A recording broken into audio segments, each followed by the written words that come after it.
Hoje é dia 22 de abril de 2026. Sejam todos muito bem-vindos, muito bem-vindas. Tava olhando, né, gente, a audiência média do... Vou começar por BBB. Do BBB nesse ano, agora que se fechou, né? A Ana Paula Renault ganhou a edição por 75,93% dos votos. A audiência superou a edição anterior, mas é a mais baixa da década, né? Ficou com 16,7 pontos contra 16,2 pontos. Então, acaba se estabelecendo aquilo que eu estava falando na live de ontem, que é uma coisa a se incomodar mesmo na forma como o Tadeu Schmidt falou a respeito da morte do próprio irmão, a própria forma como a Globo também abordou a morte do pai da Ana Paula Renault. Falei muito sobre isso no Meteoro, aliás, os fãs da Ana Paula Renault me cancelaram, porque eu lembrei do passado do pai dela na ditadura militar, embora ela seja uma pessoa abertamente de esquerda. E eu não assisti essa edição do BBB, mas ontem eu estava vendo, na hora que saiu a campeã, eu liguei no Globoplay, estava assistindo, e achei muito legal ela comemorando junto com os fãs que levaram a bandeira do Lula para comemorar. A Ana Paula, de fato, é uma progressista, que usa pelo menos o privilégio dela enquanto mulher branca para fazer uma militância do lado certo, né? Mas, por que eu tô falando de Big Brother Brasil? Porque a gente vai falar bastante hoje na nossa live sobre mídia. O Reinaldo Azevedo escreveu um texto extenso no Metrópolis, e é uma coisa que a gente tem que ficar atento, tá? Uma das grandes obras literárias, sobretudo da cultura alemã, é Fausto de Goethe, que fala sobre um homem que vende alma ao diabo. Em 2016, 2017, 2018, a imprensa primeiro vendeu a alma para um vampiro chamado Michel Temer e depois para o demônio em pessoa, que é o Jair Bolsonaro. E a imprensa novamente agora vende a sua alma, assim como o governo Lula, e aí tem que ser feita a crítica. Quando a gente fala do BBB, nós estamos falando sobre a Globo. E a Globo é uma emissora decadente. O Lula vende a alma ao diabo ao fazer publicidade na Globo. Nós temos a mídia corporativa inteira vendendo a sua alma a um demônio novo que se chama Flávio Bolsonaro. O demônio que é o pior de todos os demônios, porque se Temer era o vampiro, se Jair era o demônio encarnado, Flávio é o sonso. Flávio é o falso. Flávio é ultra perigoso justamente por isso. E eu achei revelador o Reinaldo estar num ponto em que daqui a pouco ele que nunca foi comunista, pelo menos não a persona de imprensa do Reinaldo Azevedo, ele que nunca se considerou comunista já não consegue se declarar mais liberal. Porque os liberais estão fechados com um projeto fascista. O grande problema que nós temos no Brasil, gente, não é os problemas do governo Lula, não é as contradições do governo Lula, porque no cerne das contradições do problema do governo Lula, nós temos um problema maior que se chama a direita brasileira. A direita brasileira é um sinônimo de atraso. Se você quiser entender a direita brasileira, aliás, você tem que assistir a TV Globo e entender o poderio midiático dela, e você tem que ler os editoriais do jornal Estado de São Paulo, que são muito bem escritos e que são retrato do atraso desse país. Defendem as piores ideias. E todo o resto da mídia corporativa são 50 tons de Estadão. São pessoas defendendo ideais mofados do liberalismo, que no papel é uma ótima ideia. Eu não estou aqui espizinhando de forma gratuita dos filósofos liberais. No papel, o liberalismo é muito bonito. Na prática, ele é aquilo que o Reinaldo falou a respeito do Zema. na Band News. E muito corajoso o Reinaldo falar do demônio Flávio Bolsonaro, não na Band News. Ele escreveu isso numa coluna no Metrópolis. O site hoje mais bolsonarista entre todos na internet. O problema do Brasil chama-se direita. A direita é escravagista, a direita corrompe o governo Lula, porque são os ideais de direita que são os pontos problemáticos. São os ideais vinculados ao capital. A gente já passou da época, gente, que é o seguinte, é evidente que eu sou uma pessoa a favor da alternância de poder, eu sou a favor da democracia, eu sou a favor do voto direto, mas nós já passamos da época de achar que a direita liberal não tem culpa no fascismo. E eu tô com o professor Vladimir Safatli que diz, nós não estamos encarando a direita alternativa, uma nova direita. Não, nós estamos lidando com o fascismo com F maiúsculo. São pessoas que querem matar pobre. São pessoas que querem prender os pretos. São as pessoas que querem matar as nossas companheiras trans. É disso que a gente tem que falar aqui. A mídia está vendendo a alma para esse diabo. Para esse demônio. Esse demônio está devorando em tom sacrificial o resto do país. Nós vamos condenar, já condenamos uma geração com 4 anos de Bolsonaro. A gente vai condenar mais quantos? Com uma eleição do Flávio. Será que nós não vamos reabilitar o Jair ao colocar esse demônio lá? A imprensa precisa fazer um exame de consciência. A imprensa não está sendo imprensa. A imprensa está sendo um panfleto, e antes fosse panfleto do PSDB, como era anos atrás. A imprensa está sendo panfleto de golpista. Eu estava outro dia entrevistando a fotojornalista Gabriela Biló, a melhor fotógrafa do Brasil, vencedora do Prêmio Jabuti, que é o seguinte, ela entrevistou o Flávio Bolsonaro e diz, ele tem um plano. Ele tem um plano para destruir o país. Se não derem um indulto para o pai. É muito sério o que eu estou tratando aqui, gente. A gente já não está mais no terreno do tipo, globolixo e tal, aquelas palavras...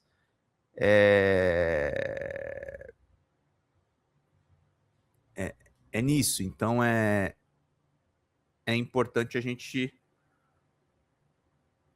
tocar aqui as coisas. Deixa eu só mandar um aviso aqui.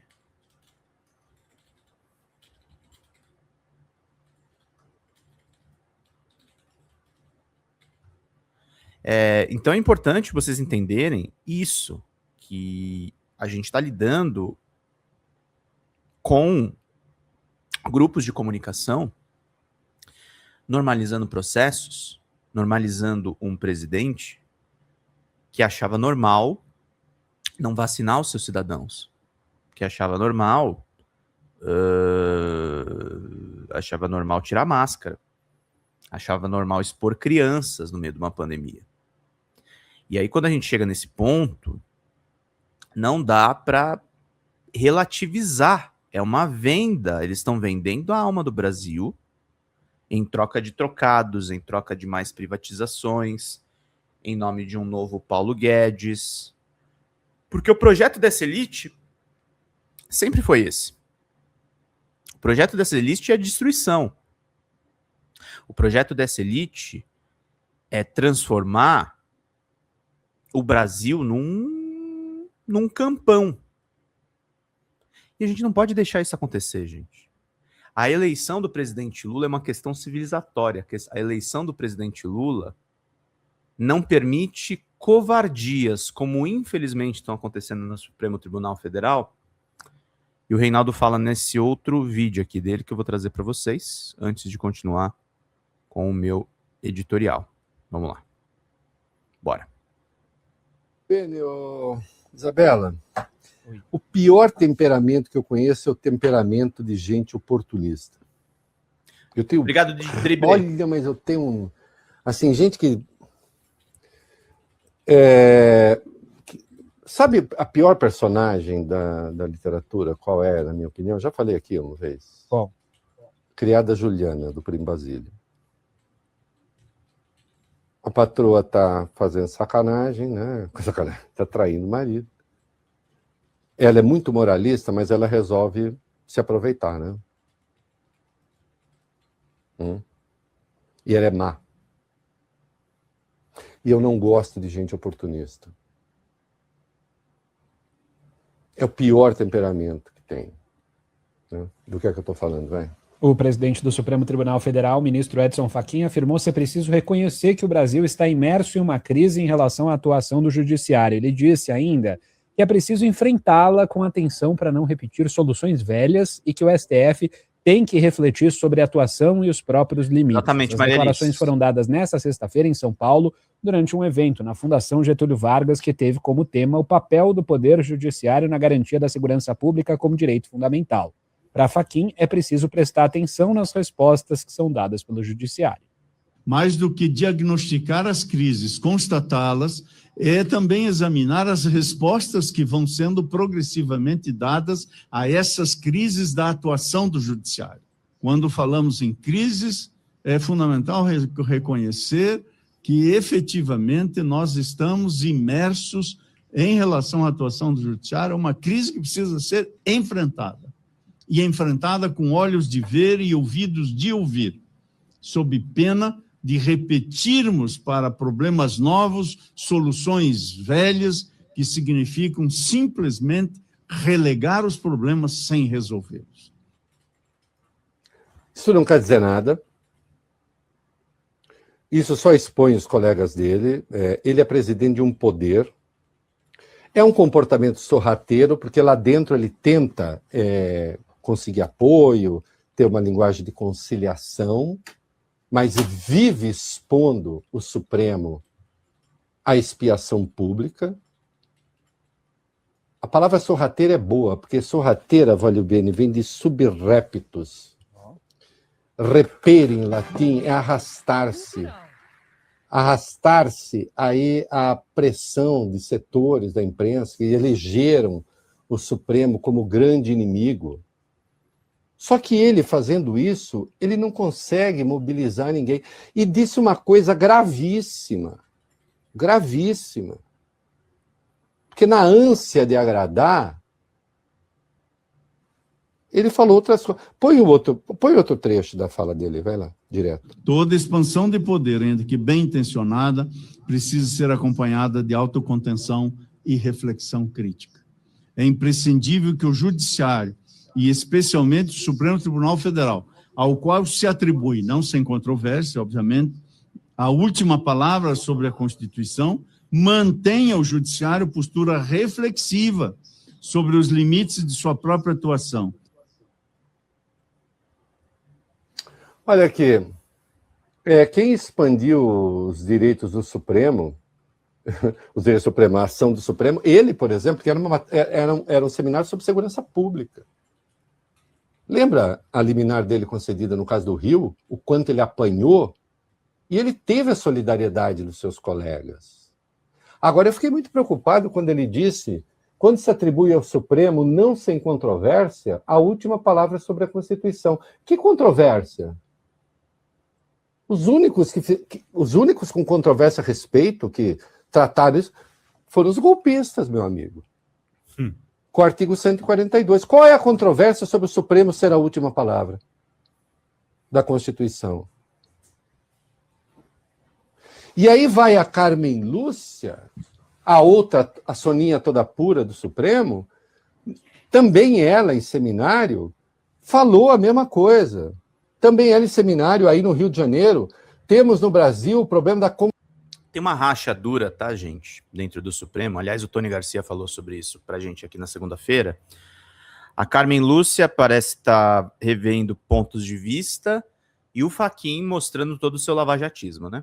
Confiabilidade, principalmente no Supremo, tenho ciência, mas é preciso saber por quê e como, há equívocos e não sei o quê. Mas, de novo, essa história. Se vocês são bons demais para o Supremo, caiam fora, peçam para sair. Se você se considera bom demais para pertencer a um determinado clube, saia do clube. Uhum. Porque isso não corrige nenhuma das distorções e, ao contrário, coloca o Supremo sob pressão e deixa de reconhecer, porque vocês estão deixando de reconhecer nas intervenções que fazem, o trabalho do Supremo na preservação da democracia. Mas, em vez de unir o tribunal, vocês desunem. E expõem o tribunal. Dividem o tribunal em alas. As pressões como a desse tal Zema, por exemplo, que nós vimos há pouco.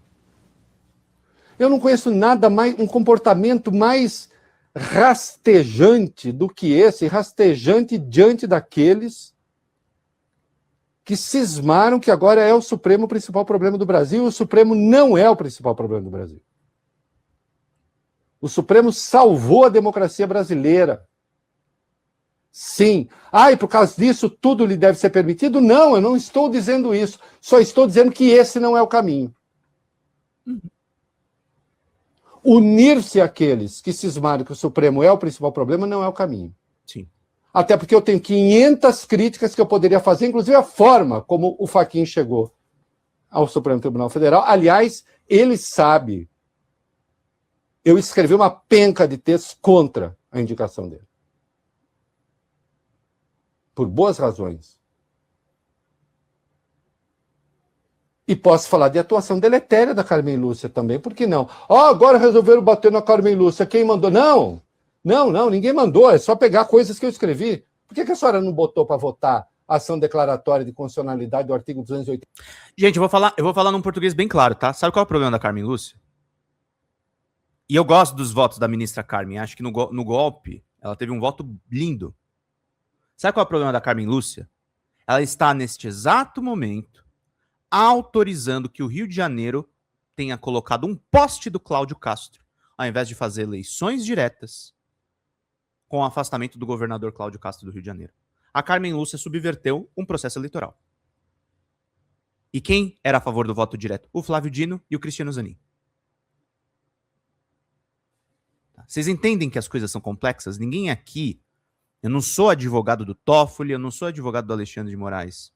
Mas o que o Reinaldo está apontando é certo. Agora está tendo divisões internas, que isso na eleição vai ser usado pelo demônio chamado Flávio Bolsonaro, que o Reinaldo está denunciando que a imprensa está vendendo a alma. 83 da Constituição, que teria soltado o Lula da cadeia antes e a senhora não fez. O tempo todo que ficou na presidência. Condescendeu com as maluquices do Edson Fachin, relator do caso do Petrolão, quando era evidente já as ilegalidades que estavam em curso.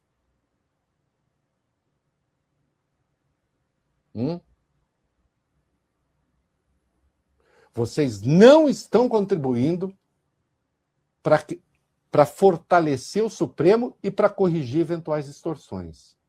O que vocês estão fazendo é: o Supremo é podre e nós não somos.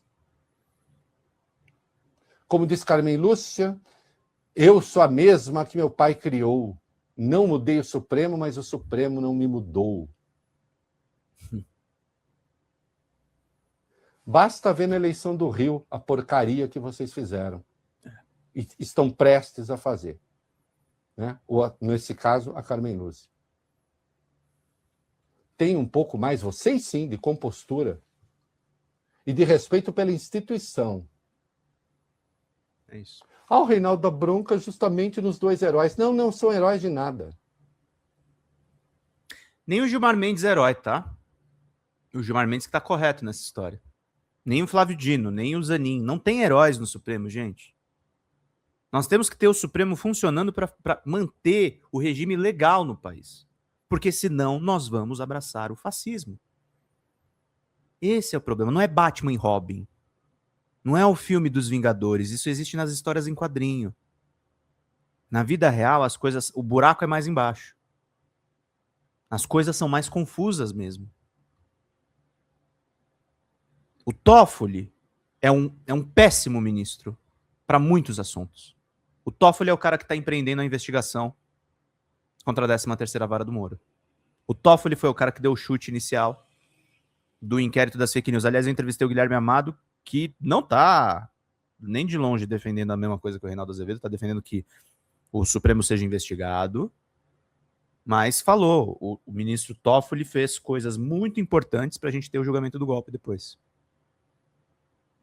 Vocês entendem a complexidade da coisa? E a Carmen Lúcia não é santa. A Carmen Lúcia não é santa. A Maria Alice lembrou aqui, Carmen Lúcia não enquadrou Tarcísio quando este acusou Boulos de ter sido favorecido com votos do PCC. Sim. Sim. Visão caleidoscópica, deixando meu ingresso. A mídia achou que o Supremo virou protagonista e agora fica torpedeando a sua atuação, achando o chifre em cabeça de burro. É isso. É isso. O grande veneno a ser combatido é a polarização. O grande veneno a ser combatido, Lia, é a extrema-direita. A confusão favorece a extrema-direita. É as pessoas vendendo a alma pro demônio. Eu volto a dizer, parece que eu sou um moralista falando isso, mas literalmente é quase uma reprodução de Fausto de Goethe. Nós temos a mídia vendendo de novo a alma pro capiroto, vendendo a alma pro caos. As pessoas gostam de abraçar o caos. Esse discurso senso comum de que o sistema tá podre vai jogar a gente numa vala pior ainda. O Bolsonaro foi eleito, gente, na infiltração de extrema-direita das marchas de 2013, que eu não acho que foram um erro. Mas a questão é a infiltração. A crítica à esquerda não pode ser confundida com essa gosma chamada antipetismo. Porque estão contribuindo com o processo de desinstitucionalização do país. Sim. Com esse moralismo raso que não faz a devida distinção entre o que tem de ser preservado e o que não tem de ser preservado no Supremo. Lamento ter de falar assim. É isso aí. Vai bem, Isabela. Queridos, é isso que eu venho falar para vocês aqui no nosso editorial, que nós temos uma coisa preocupante. A nossa mídia está se vendendo de novo para um neobolsonarismo. E a gente tem que lidar com a barra que vai ser. A Jane Glaze falou uma coisa interessante, né? A extrema-direita quer destruir o STF para domínio porque o STF é o entrave deles para tomar o poder. Eles querem destruir o Supremo, eles querem destruir a presidência da República, eles já destruíram boa parte do Congresso com orçamento secreto, criando um poder disfuncional na República. Eles querem destruir tudo, tá, gente? O plano da extrema-direita é a destruição total da civilização. O plano da extrema-direita é o que o Trump está fazendo no Irã. Esse é o problema. O plano deles é mergulhar o mundo em chamas. O plano deles é fazer uma guerra eterna. O plano deles é evitar que a China se torne uma superpotência. O plano deles é fazer a civilização retroceder. E a imprensa não vai aprender nada, Marcos. Porque a imprensa é sócia desse plano. É um negócio para esses grupos de comunicação. Às vezes vocês reclamam comigo, por que você fala tanto de Bolsonaro? Porque Bolsonaro, eu falo para os grandes grupos de comunicação, não para mim que é pequenininho. Bolsonaro é um negócio para os grupos de imprensa. Ele dá muito dinheiro. Dá dinheiro impulsionar extremista. E não adianta a gente achar que não falar disso vai resolver o problema. Nós precisamos encarar esse problema de frente. O Supremo está encarando esse problema de frente. Não porque eles são heróis, mas por uma questão de sobrevivência. Se a gente quer sobreviver, nós temos que lutar por um mundo legalista. E para vocês verem o tamanho do problema, o Reinaldo, que nunca se declarou de esquerda, não consegue mais se identificar como liberal, porque o ovo podre do fascismo está na direita. O problema do Brasil atualmente é a direita. Nós temos uma péssima direita no Brasil. Nós temos péssimos capitalistas no Brasil. É uma elite podre. É uma elite atrasada. E é o que o Visão tá falando aqui, ó. Vozes da minha cabeça dizem, Faria Lima acha que temos direitos demais, que desfavorece a economia, mas sem consumidores não tem economia, e tratar dos trabalhadores como problema é dar tiro no pé. É isso, e assim, eles não querem consumidores, gente. Vocês precisam se ligar com uma coisa. Eu venho alertando isso, até criticando um certo youtuber que eu acho o trabalho dele muito legal, mas eu critico essa colocação. Não abracem a ideia de gente que fala que gosta de aristocracia. A nossa burguesia capitalista hoje quer aristocracia. A nossa burguesia acha que tem sangue azul. A nossa burguesia quer que nós sejamos, eu, vocês, todo mundo que está aqui nesse chat. Eles querem escravos. Eles querem uma nova escravidão negra. Eles não querem consumidores. Ele já passou do tempo disso. O Elon Musk, o Peter Thiel, eles querem criar uma nova civilização escravocrata. Eles querem criar uma nova civilização escravocrata. E nós temos que combater isso para ontem. Para ontem. Tá? Se trata, sim, de uma luta de sobrevivência da esquerda, se trata de uma luta de sobrevivência do judiciário, e se trata de uma luta de sobrevivência da civilização. Até a direita que tem alguma coisa na cabeça no meio desse monte de estrume, vocês, por favor, votem no Lula em outubro. Senão a gente não vai ter nada para depois tocar. Eu queria dar um editorial mais positivo, mas a real é essa, gente. É isso que está acontecendo. Começando a nossa quarta-feira. Hoje à noite temos entrevista com o Legend Mirhan e o Farinazo, falando de geopolítica. Faltam 2 membros e R$ 178 de superchats. Agradecer o Visão Caleidoscópica, agradecer o Drible, agradecer ali a Sérgio Marcondes e a todo mundo que está acompanhando aqui a nossa live. Fala, galera da Folha TV, não se esquece de se inscrever aqui no nosso canal para assistir programas como Folha Notícias Manhã, Folha Notícias Noite, o nosso Folha Entrevista e o nosso Barzinho das Meninas. Muitas coisas bacanas a gente acompanha por aqui e a gente precisa muito, muito do apoio de vocês para nosso trabalho jornalístico, investigativo, de curadoria de conteúdo, com vocês ajudando no nosso Pix, folhademocrata@gmail.com, ou mandando superchats, valeu demais, e os recursos financeiros, tornando-se membro do nosso canal, no nosso curso de jornalismo básico, para você ficar muito bem informado a respeito de tudo. Queridos e queridas, muito obrigado pela presença de todos vocês, vida longa e próspera. Cuidem-se, cuidem dos seus, e não esquece de se inscrever aqui na Folha TV. Até mais!